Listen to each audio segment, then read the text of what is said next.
Okay, my name is James Trotter. I work for Alfred McAlpine. The reasons I've come along to this conference today is I think it's a very fantastic and imaginative idea, and one that we as an organisation really support.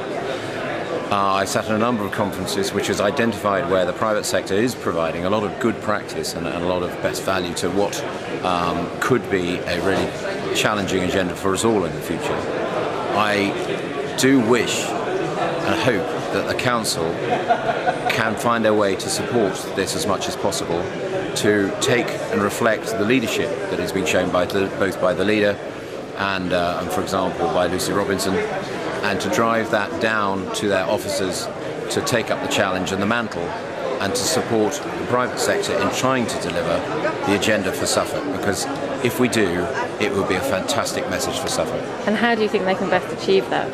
How do you think they can best achieve that? Can best achieve that? Well, I think the baton has been, the challenge has been set by today. I think the message does need to be taken back into the Council now, and I think it needs to be dragged.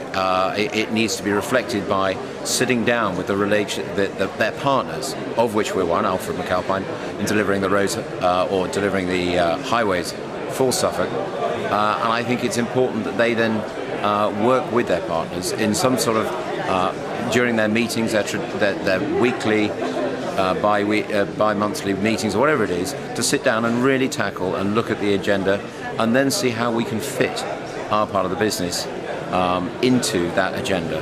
What with the day-to-day activities we carry out on the ground, what is it that we can do that can actually support Suffolk in meeting those agendas? Do you think there's an issue of budget?